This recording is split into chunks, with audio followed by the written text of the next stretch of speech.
It's Big Boss Jazz, and today I am going to talk about an encounter with God, and also after I tell that story, I'm going to reflect on things that I know now that I didn't know or understand at the time. Okay, get your popcorn, take a seat, because this is going to be a wild story. All right, so I got invited to go to a family member's house in Georgia. And this family member I haven't seen since I was a little girl. I really didn't know her as an adult. We just had no relationship. But she, earlier that year, because I went in the summer of 2022, but earlier that year she invited me to come, and I said, well, maybe in the summertime I'll bring my son up there and we'll come visit you. So the summertime come, we end up going there, and it was some things that I noticed that were like weird about her house. Like, for one, there was a lock. You had to have the key. You had to unlock the door from the inside in order to get out. So if you didn't have a key to unlock it, you wasn't getting out. So I did think that was weird, but I was like, maybe this is how they do it in Georgia. This is how older people live in Georgia for whatever reason. I don't know. So it was her. It was a girl that she raised. Basically, to make that story more short, from what my understanding, this girl that lived there, she took her from her mom, or her mom gave her up. However it went, I don't exactly know. But she wouldn't give her back to her mom when her mom came back to get her. So she kept her for herself, and she ended up raising her into an adult. Could she have kids? I don't think she could have kids, or I don't know. But it was her and the family member. My relation to her was my grandma's sister. So my aunt, I guess, I don't know. And her husband. Let me check my phone, make sure. Yep, it's still recording. I might get up a couple times to make sure it was still recording because my phone's acting weird. But they all lived there, and we went to different places in Georgia. Ate. I only was there for like 3 days.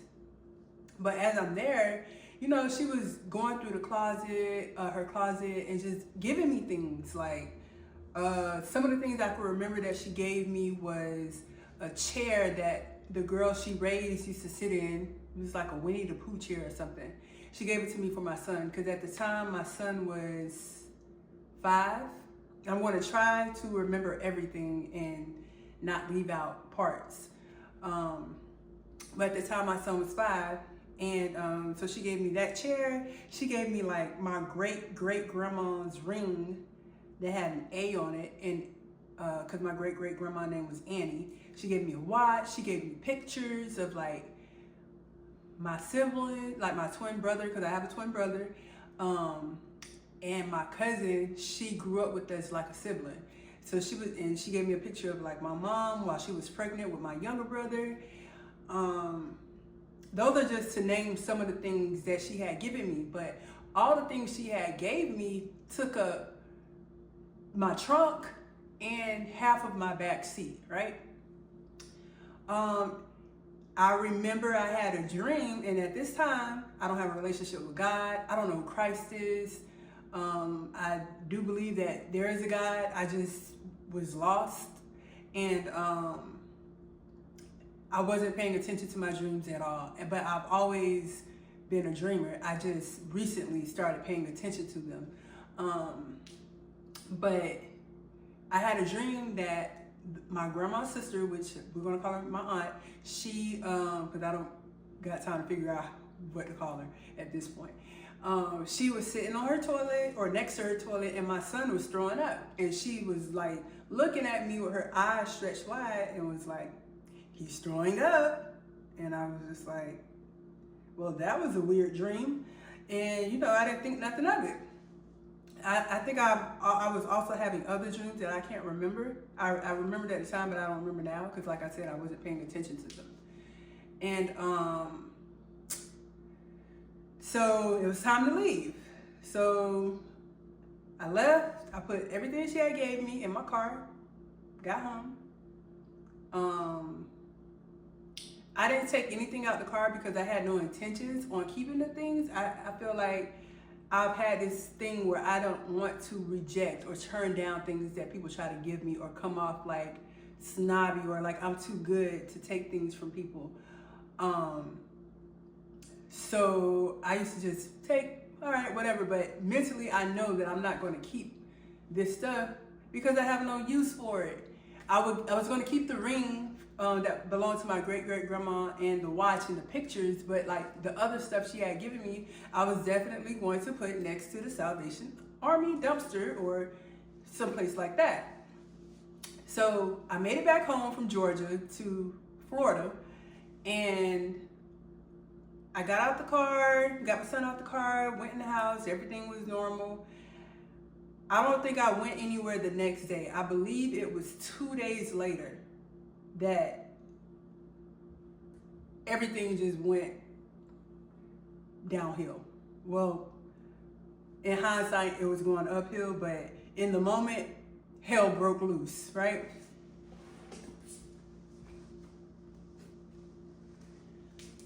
So,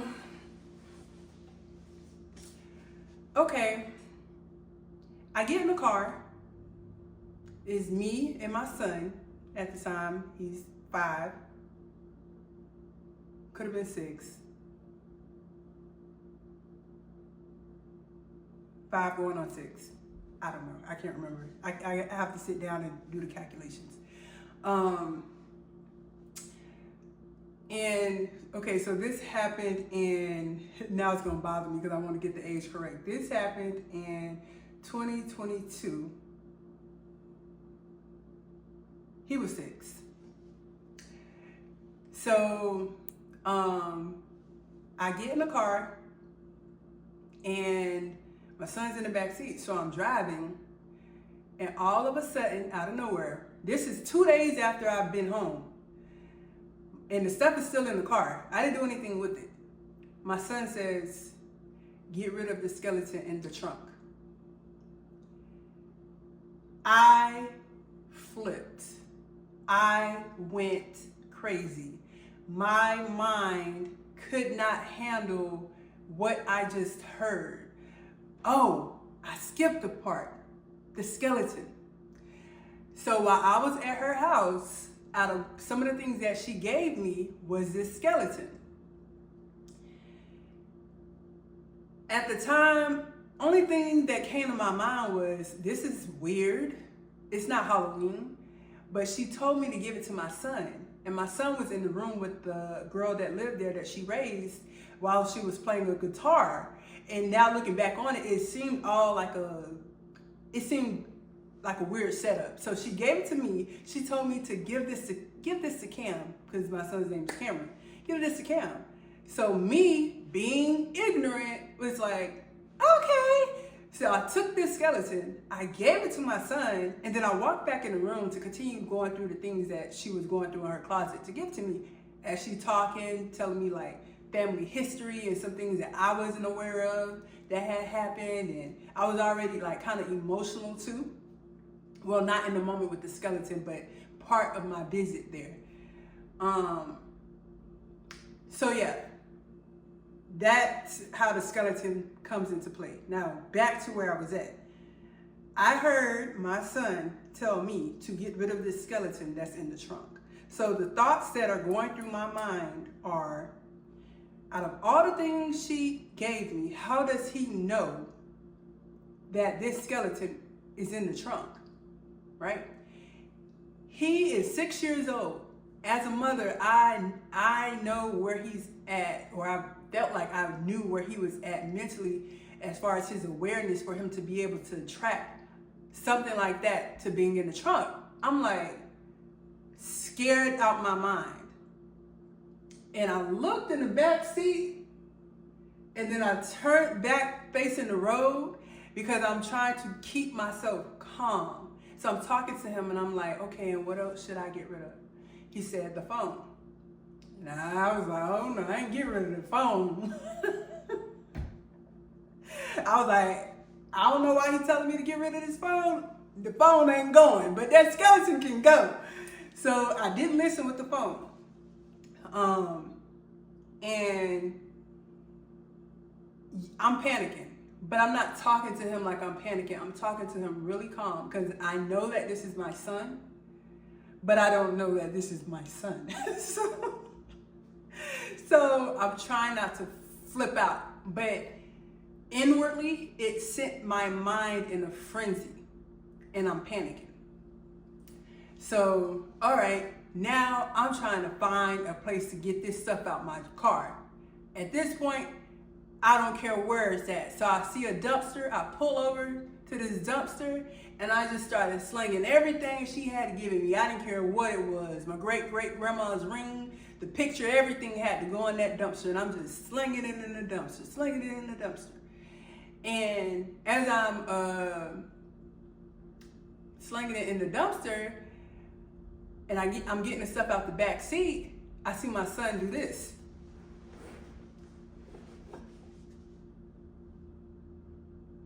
And I'm like, he's either thinking that I'm out my mind, which I am, and he's kind of like scared, or that ain't my son. Like mentally, I'm like, this ain't my son. So I grab him out the car and I sit him on the trunk and I started saying, say I'm a child of God. And he was looking like, I'm a child of God? And I was like, say it again, like I'm yelling at him. I'm sorry. I'm yelling at him. And he's like, I'm a child of God. Oh, really? I should have been yelling at myself. So after he said that, I got him off the trunk of the car and I just started running towards the sun. And the sun just got brighter and I heard like something say, if you keep running, you're going to die. So I stopped and I'm looking around like, what am I doing? And so I walked back to my car, put my son in the car, and now I'm just driving around. At this point, I'm not seeing color. I'm seeing black and white, gray. I'm not seeing color. And so I'm freaking out. I get in the house and weird things are being shown on TV. Certain toys my son had, I just seeing it's evil. I'm like, this is going in the trash. This is going in the trash. I had a dog at the time and I had bought like this plushy snake for him to play with. I grabbed him like, that's going in the trash. I'm yelling at my son. I'm like, be still, stop moving. And I'm just standing in the kitchen and I'm like, God is real. God is real. And so, but I'm still panicking because now I know God is real, but I know I'm not in my right mind, but I don't know how to handle this. Because at the time, yes, I like I've mentioned in my previous videos, I grew up in church, but I had no idea who Christ was. I didn't have an encounter. And so I'm going through it psychologically, and I remember I laid in my bed, I'm like, okay, I'm just sleep it off, just go to sleep. And my son, y'all gonna think that I'm out my mind for real in real life.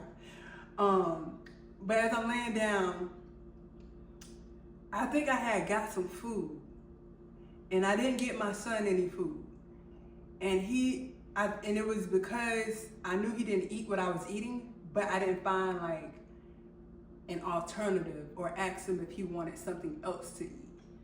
And he came in the room, he said, Mommy, did you get me any food?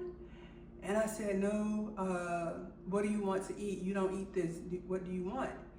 He said, it's okay. But my son naturally has like a sweet voice anyways, but I don't know if it was because I had a guilty conscience that I felt guilty about everything. He went to the kitchen, he poured some fruit punch, and he poured it in 2 cups, and he gave me a cup, and he gave himself a cup. And I said, well, thank you. He said, you're welcome. And we started drinking. And as I'm drinking it, in the moment, hold on. Wait a minute. So I'm drinking the juice, he's drinking the juice, and then I lay down. And I'm like, okay, so he gets in the bed and he puts pillows around me. But the way he put pillows around me is like I'm in a casket. So he put 3 pillows over here, 2 pillows on my side. And I'm like laying there like, this is weird. So I bust out the pillows and I'm like, oh my God! So I didn't do that in front of him. But I walked outside and I called my brother and I'm like, yo, Cam just gave me fruit punch and I think it was the blood of Jesus. And he put pillows over me. I think I was being buried in a casket. I don't know what's going on. So I'm on the phone freaking out and my brother is like, yo, you need to calm down. And I'm like, you don't understand.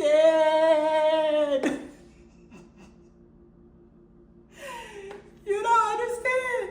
So we ended up getting off the phone. And I couldn't take it no more. What I was going through mentally, whatever it was, I could not have a peace of mind. I could not think straight. I could not think without being paranoid about the smallest thing. Like I was just not right. And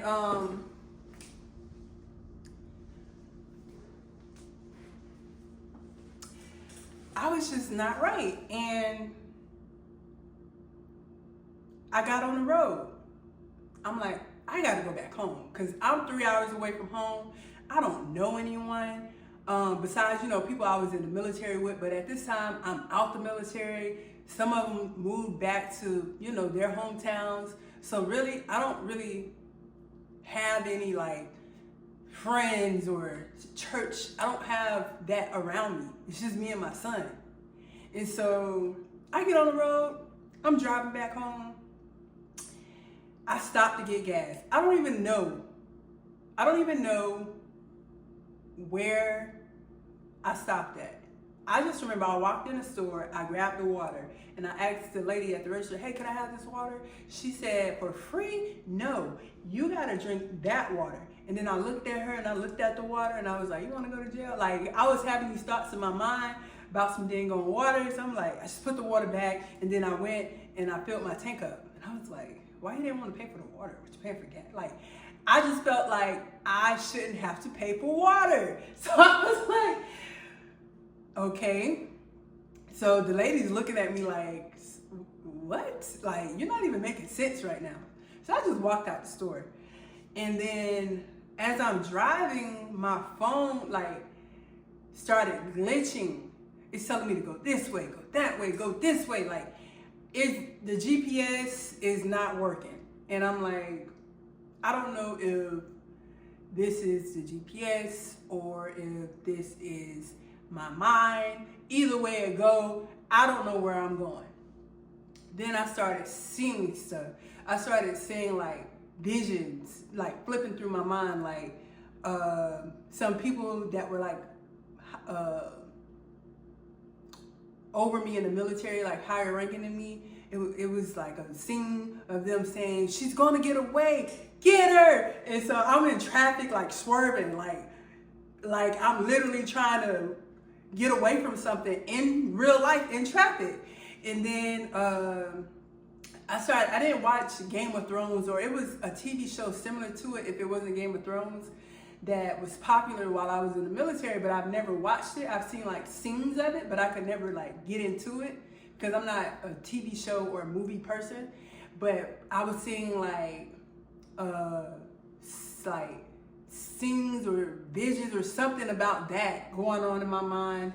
I seen like some stairs going into the sky. I remember I saw like this tow truck, and it had the cross in front, That's crazy. Now that I'm talking about it, it had the cross, like, you know, the thing that it used to tow a car in the back of it.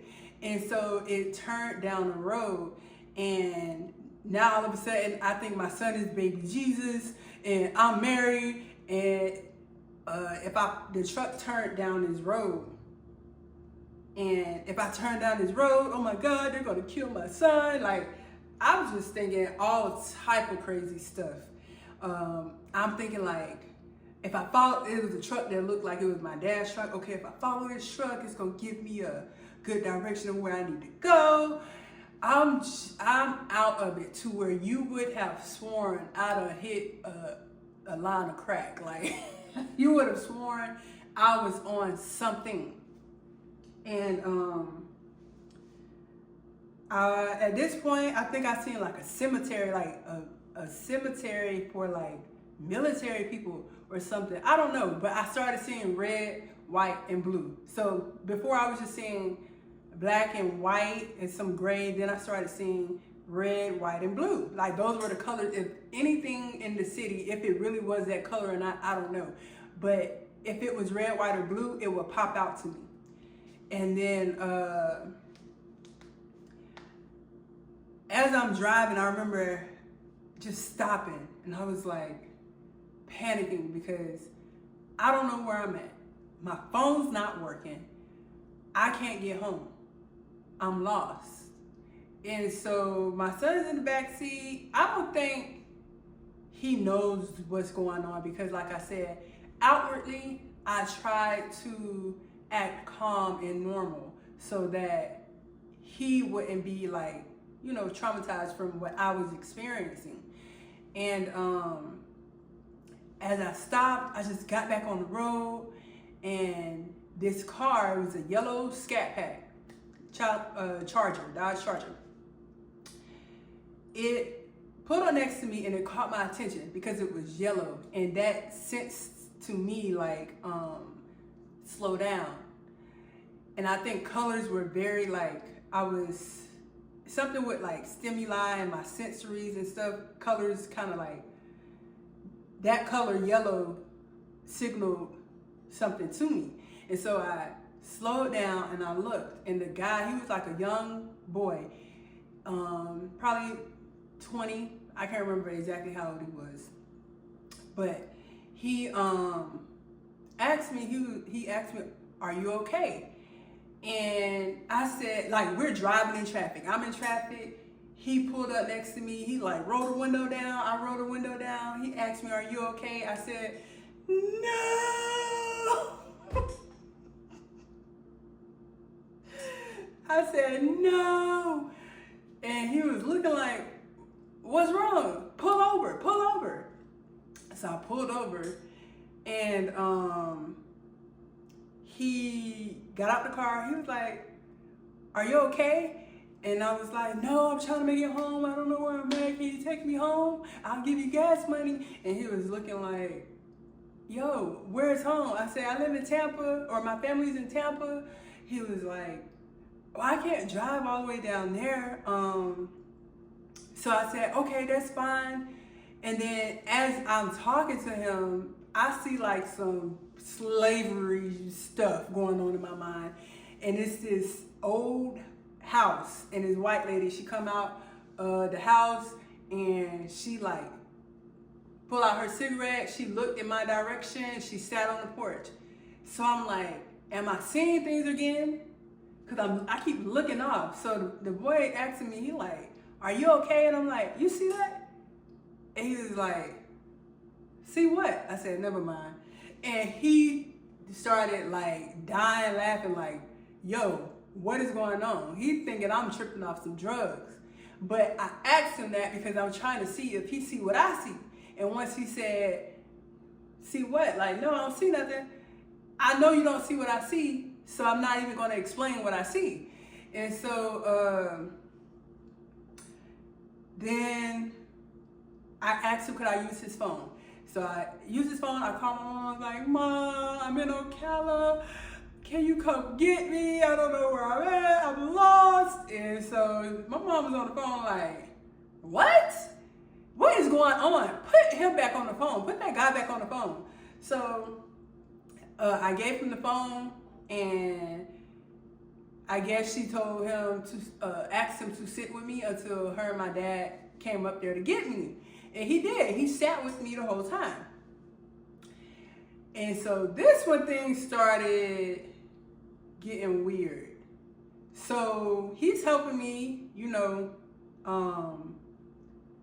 this guy, even when I was scared to use the bathroom, like scared to take me and my son to use the bathroom, he went in the women's bathroom with me and my son and made sure it was weird, but I knew he was like looking out. He sat on the counter like he was supposed to be in there. I know it sounds weird.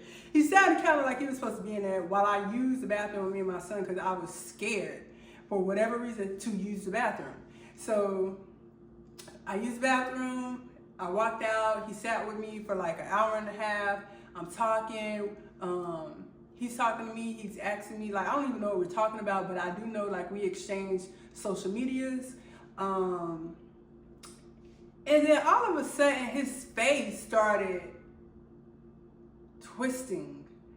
Like, he started looking like a devil. He started looking like a demon. But the energy and the things that he was doing did not feel as such. So now I'm really confused. And I'm staring and I'm looking, but I'm not telling him what I see.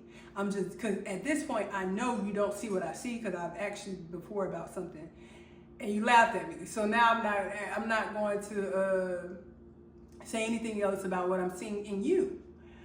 And so his eye was like slanted, his ears was like, it was a demon face. And I'm just staring. And I'm like, what is this? And but I wasn't scared. I don't know why I wasn't scared. So my mom, my dad finally get there. When they get there, I'm panicking. Oh my God, like I'm going crazy. I'm crying, I'm freaking out. I'm like, oh my God, these shoes came from her house that I got on my feet. Take them, get them. And I'm just like, also, when as I'm talking, I remember that I forgot a part. But going back to when I asked him to use his phone to call my mom, I'm like, hey, can I use your phone? And as my mom's talking, I can hear the woman, my grandma's aunt, through the phone saying, Jazzy, and I just gave him back the phone. At the time, my mom said, give him back the phone, because I'm like, how am I hearing this through this phone? So I give him back the phone, right? All right. Back to when, I'm kicking the shoes off my feet because they weren't my shoes. They were shoes that she had gave me, and they were ugly. I don't even know why I would ever take them.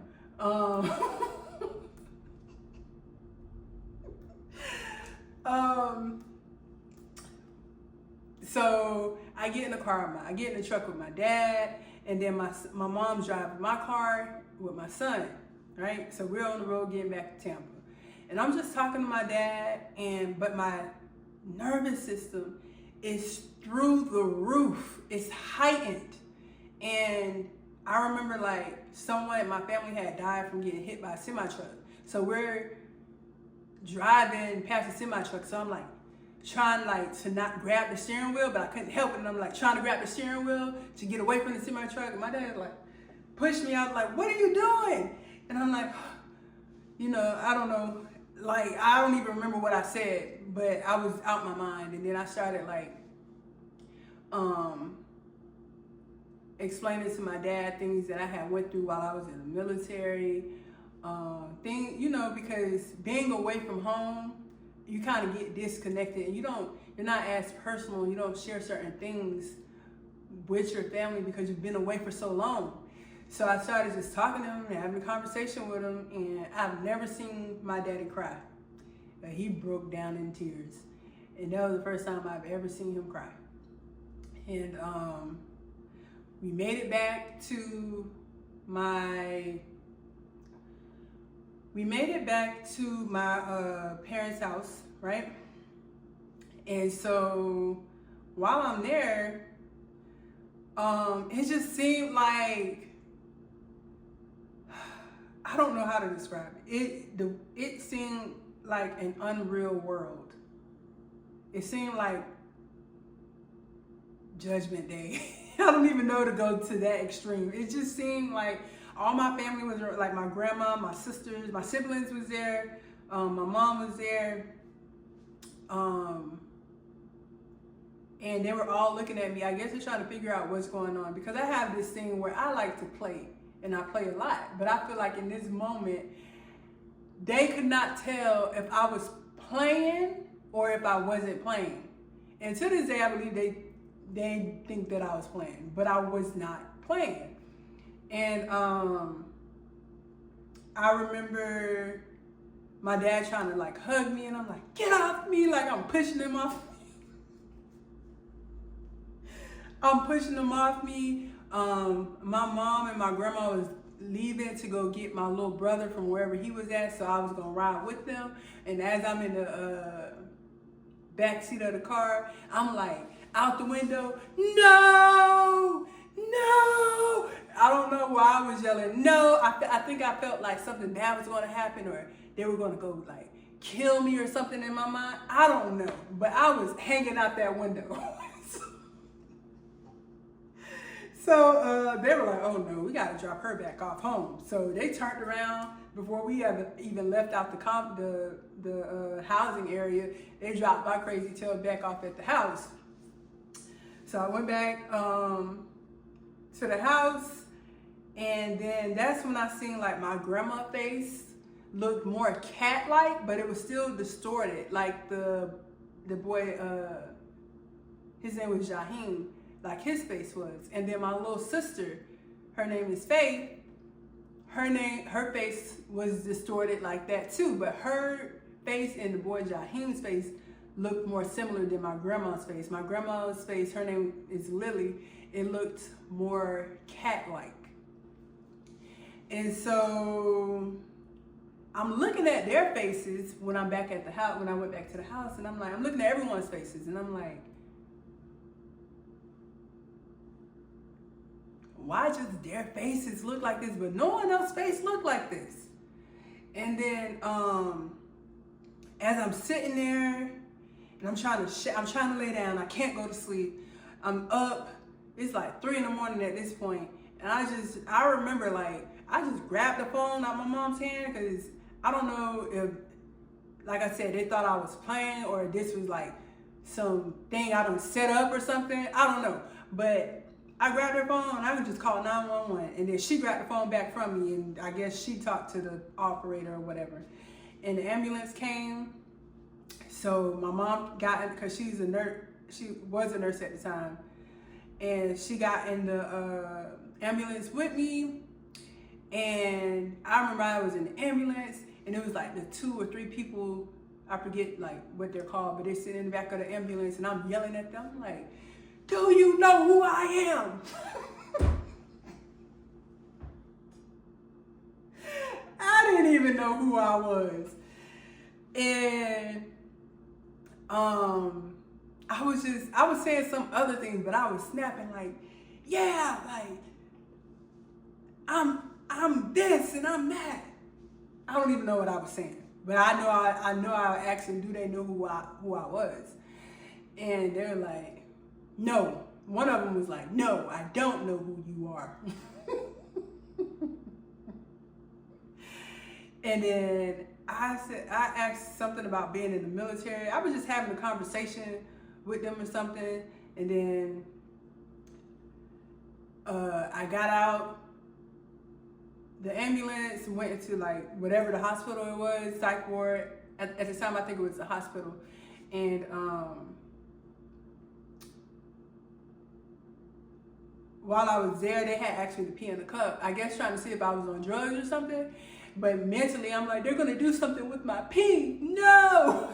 So my mama was just like, girl, pee it, like, get this cup and pee in the cup. So I peed in the cup, and I'm like hesitating, like, should I give it to him? Should I pour it out? I think I literally tried to pour it out. And then they were like, no, like grabbing it from me. And then they had like this needle to like shoot me with something, some type of medication. But my mom's a nurse, so I guess I needed it. Well, I guess I did need it, but I didn't trust it. So I'm like, no, don't shoot me. So my mama grabbed me, like held me, like hugged me, and they shot me. And then I went to sleep, and I woke up. I was in the psych ward.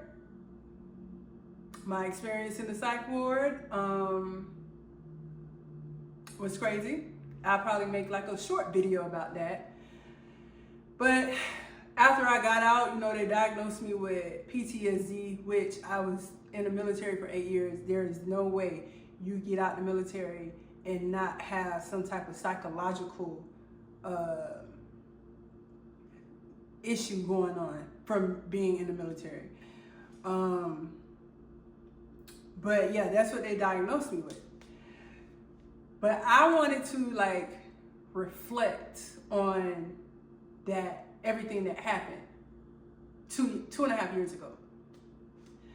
So now that I'm in Christ and I'm able to piece things together and understand, I feel like obviously God was speaking to me through my son. And because I had never heard his voice before, because it was so clear, because I was so lost and ignorant and vulnerable to a lot of things, because I wasn't reading my Bible, I wasn't praying, I was just out here, just living. And when I heard that audible voice, it sent me out my mind. But now, when I hear those same things, I'm used to it. So I don't get as, like sometimes it's still shocking, like, oh my, like God really talking to me like this. But I'm not scared of it. Before I was very fearful about everything. I was very, like scared. Oh my God, like freaking out, panicking, to where I think I kind of sent myself into this frenzy because I wasn't equipped. Also, with the face distortions. So the three people whose face was distorted, their names were Lily, Jaheen, and Faith. No one else's face looked distorted. So it kept playing in my mind over the past, ever since it happened, because I could never figure out why their faces were distorted. And then after I had came to Christ, and I told my mom, I asked my mom, Mom, why were their faces distorted? No one else's face was distorted. I've been asking her this after the fact, after it happened, but I continuously kept asking her, like she would know. I kept asking her, something about their faces being distorted. And she told me, well, one, those are things that you need to face within yourself. And you need to take accountability for it. And also pay attention to the names. So then I started to realize the face distortion is God is talking, and he is either trying to give you a message, or he's trying to show you some things that needs attention within you, or things you need to fix.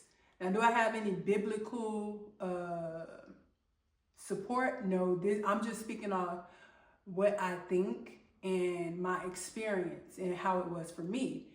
Once I put those names together, the message was return of innocence, purity, beauty, happiness by faith and you will be raised up or dignified.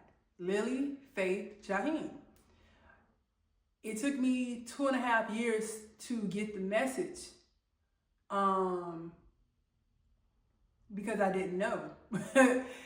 I had, like, no one has ever said that they seen demon faces. Obviously, yes, they've seen demons, but they've never seen just the face through people, like distortion of their faces. And as I was like preparing to talk about this video, I started, I typed in like seeing distorted faces in Google, and then they gave it a name. Like, this is a neurological disorder is what, you know, the medical world calls it. And it's called Prosopometamorphopsia, or PMO for short. But when you break the word down, it means face perception distortion. So you need to face these things that's distorted about your perception. Something about it is either off, or, like I said, God is trying to communicate to you something. And it's up to you to like figure out what it is. Also,